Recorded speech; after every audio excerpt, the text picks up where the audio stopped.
Many years ago, I wrote a book on Boundless Love, which reflected the body of teachings I was sharing at the time when I was spiritual director of a groundbreaking interfaith seminary in London, England. It was the kind of book that became a soul friend on the path to many sincere seekers, finding its way into people's purses and being the kind of book that lived on their bedside table and was picked up many times. But in the couple of years after that book was published, a seismic shift occurred within my own inner landscape. And in the years since that, I have learned so much more about boundless love, its relationship to other dimensions of non-dual awakening, and how we can live more substantially as love in this world that so needs it. So I'm very grateful to Sounds True for this opportunity to share these expanded and updated teachings and practices with you. I'm sure you don't need me to tell you that love is sacred and holy. We all want love, and we all need love. It is the divine ingredient that most helps us to thrive, both on a human level and spiritually. It's what most supports us to open, expand, trust, and surrender ever more deeply into the mystery of life. But I believe these teachings on boundless love are especially important right now. Our world at present seems flooded with so much unnecessary suffering. When I open the newspaper and behold what seems to be an escalating display of fear, hatred, polarization, greed, injustice, and violence, it seems to me that the roots of this unnecessary suffering is the spiritual poverty of lack and disconnection from real love. When any of us feel disconnected from love's presence, we are deprived, we feel agitated, we feel unsettled, we're not peaceful or happy, and the way we relate to one another is not balanced and respectful. We seek, often aggressively in our disconnection from love, to get what we feel we don't have. And this makes us grabby, greedy, driven, hardened, self-centered, looking for love through doing, getting, trying to become more. This external seeking fuels the inner sense of deprivation, and it manifests as the rampant materialism of our time, driving dysfunctional relationship patterns, addictive behaviors, and so many forms of unnecessary suffering. When we're not in touch with the love that is our deepest heart, our consciousness is poisoned by judgment. We tend to view differences with one another through the lens of fear that causes us to polarize in us and them thinking, and we lose our own heart. We lose our felt sense of being one human family, generously hosted by the same Mother Earth, all of us being lived by the same mystery, breathing the same air. Our world is clearly in need of more love, and not just the fluffy, sweet, romantic love, but I'm talking about a consciousness of love. The consciousness that has the power to melt our distortions, liberate our deepest sufferings, both personal and collective, and reconnect us to what matters most. So I welcome you to a deep dive into the journey of boundless love. I'm not the kind of teacher who's interested in merely entertaining your mind with fancy spiritual concepts. That might be interesting, but I don't believe it's what will change your life. I'm a down-to-earth Australian woman, and everything I will share with you is oriented to one thing. That's to support you into the direct experience of the sacred. And it's not just for your own personal transformation. It's so that you can embody and extend the gifts you receive deeper into our world that surely needs us all to wake up and love now.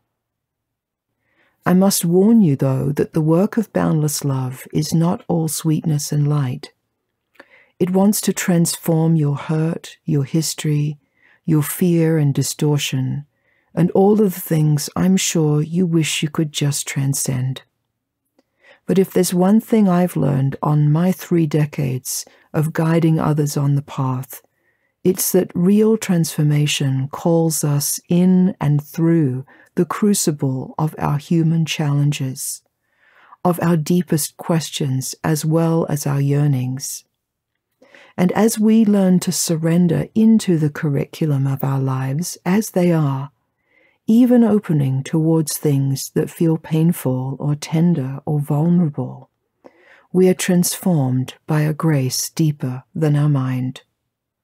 We are grown into wiser, more dimensional, more substantial human beings. On this journey together, you can expect a juicy and dimensional blend of teaching segments. Everything that I will share with you is coming out of my own direct experience, and also over 3 decades of guiding others in theirs. I'll be leading you also into reflective inquiries, inviting you to journey into questions that have been important to me, that help unlock the inner gates of your soul. If you happen to be listening to some of these while driving, I encourage you to speak whatever the inquiry questions are provoking in you out loud, as if I'm your inquiry partner, listening unconditionally to whatever you say. Or perhaps you might like to join together with a trusted friend who can offer the inquiry questions to you for a longer period, say over 10 or 15 minutes, as they're very potent and well worth that effort. But you can also journal with them if that's good for you, again pausing the recording to give yourself more time. The important thing about these reflective inquiry questions is that they're not so much in questions for you to try to intellectually or conceptually answer. What you might say might not feel that rational to you, but it's okay, because the questions are meant to provoke the living intelligence within your soul to come alive, to bring things up to the light of awareness, and to allow everything important to be seen and understood. So it's not about having the right answers or thinking about it with your regular analytical mind. I'll also be sharing with you many meditations and different kinds of meditations. Some are concentration practices that collect your energy, that open up and develop your subtle body so that you can find deeper ground in the subjects that we're exploring together. Some of the meditations are more somatically based, redirecting your awareness away from the thinking-doing mind into a deeper experience of love and relaxation. Some of them are guided inner journeys, and some are very poetic. All of the meditations want to become your best friends, weaving their way into your ongoing spiritual practice. There's no wrong way to engage with this material, only I invite you to respect its power and be kind to your precious self along the way. Real spiritual awakening takes courage, and just as cleaning out a physical wound must be done with the utmost care and sensitivity, so loosening the casing around your soul can be tender at times. Be prepared to feel the full spectrum, both great beauty and also the layers that you might have had very good reason to repress. Most importantly, trust yourself and pace your listening if that's what's helpful to you. There's no rush. There's no need to push yourself. You'll gain more benefit by going slowly, taking your time, giving yourself space to feel what's happening. And when you meet resistance, as is natural and normal, persist with the process, but just bring more kindness to your experience. I strongly encourage you to listen sequentially at first, as I've mapped out the sequence of practices and teachings with great care and precision. But then I encourage you to go back to the segments and the practices that you know intuitively are the most important ones for you. Wherever you are on the path, whatever's happening in your life, whatever you meet in yourself, I'm with you all the way. Welcome into the journey of boundless love.